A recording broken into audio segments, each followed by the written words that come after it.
friends. Yesterday, on the 100th anniversary of the U.S. entering World War I, the U.S. launched missiles at a Syrian airbase in response to a chemical weapons attack that reportedly killed more than 100 people. But the question buzzing across the internet is, what did Assad have to gain from gassing his own people? Thus, we have whispers of a false flag, orchestrated by the very groups, nations, and individuals who would benefit from the fall of Assad. Maybe over the last couple of days, the idea of a false flag has crossed your mind too. Maybe that's why you're watching now. And I would propose that it should give you pause that even for a moment, you consider that these attacks were manufactured.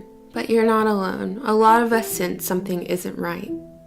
The last few days have been marked by rushed judgments, the mainstream media funneling their selective outrage, putting up graphic images of dead children and adults in Syria. Mix that together with tensions with Russia building along with the hostility between Israel and Assad, giving us many factors that might point to a planned invasion. But the mainstream media will never tell us that. They'll never tell us the truth, and we should stop waiting for them to. In the town of Newark, New Jersey lies a company called Genie Energy. The board of directors at this company include big names like former Vice President Dick Cheney, media mogul Rupert Murdoch, member of the Rothschild banking family and investment banker Jacob Rothschild, and ex-CIA director James Woolsey, among others.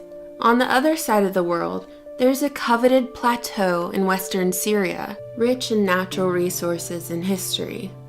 At the tail end of the Six-Day War of 1967, Israel seized the Golan Heights from Syria, leaving Syrians to flee while almost immediately Israel began to settle there. In violation of the UN Charter, Israel's occupation of the Golan Heights is seen as unlawful. Before his death, Israeli General Moshe Dayan admitted that it was deliberate Israeli provocations into Syrian Golan Heights that gave Israel the manufactured pretext to invade and occupy. Thus, it's been nothing but a dumpster fire since, with Syria trying to retake Golan in 1973, and with both Syria and Israel signing an armistice in 1974. But Israel unilaterally annexed the Golan Heights in 1981, but this move was not recognized internationally.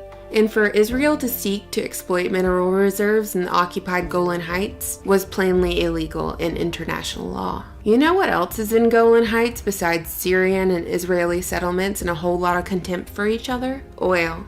Lots of oil. And natural gas. That's why Genie Energy is there anyway. Does this bother you?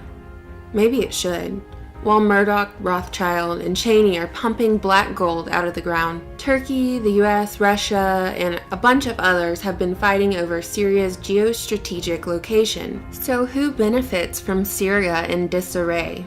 War in Syria means Israel can expand its occupation and settlements, and it also means that a European pipeline can be built. While the media claims to be fair and balanced, how can you stay fair and balanced when you have Dick Cheney, our oil guy, Rupert Murdoch, our propagandist, and Jacob Rothschild, the banker, controlling the media, politics, and the economy? How can you expect the media to deliver the truth of what's going down in Syria, or in the Middle East in general, when they're too busy brainwashing your children to go to war and igniting fear in the hearts of citizens with what is, in my opinion, manufactured terrorism? Do you think U.S. intervention in the Middle East, particularly with Syria, has very little to do with fighting terrorism, and maybe far more to do with the region's rich petroleum reserves? I think the board of directors at Genie Energy could answer that question for us. And of course, the media won't tell you that the consequence of imperialism and insistent international meddling for corporate oil interests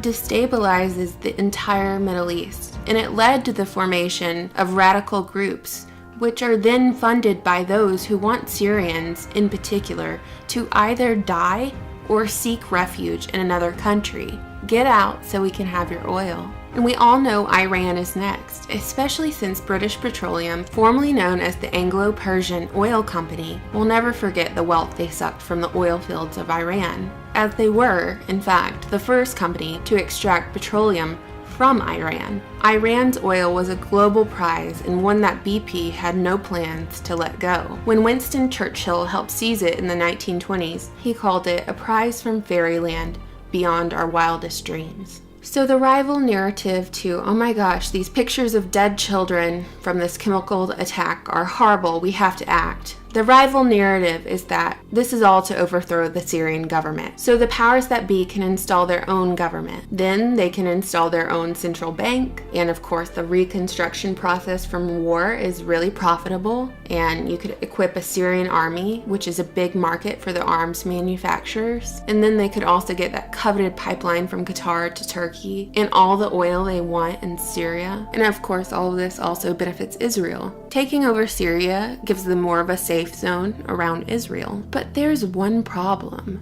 There's one thing standing in the way, and that's Russia. On March 22nd, U.S. Secretary of State Rex Tillerson convened a U.S. ministerial conference of something the Trump administration calls the Global Coalition Working to Defeat ISIS. The State Department said that a combined 68 nations and organizations were present. Washington explicitly stated that the three most important states with deep interests in defeating ISIS in Syria and three parties essential to any serious move to dislodge ISIS in Syria, Russia, Iran, and Syria, were not welcome. When asked, Secretary of State Tillerson quipped, "They are not part of the global coalition." And if you remember correctly, Tillerson joined ExxonMobil in 1975 and rose to serve as the chairman and chief executive officer of the company from 2006 to 2016. ExxonMobil is the world's largest publicly traded international oil and gas company. Noodle on that for a minute while I say this. The culture of endless war,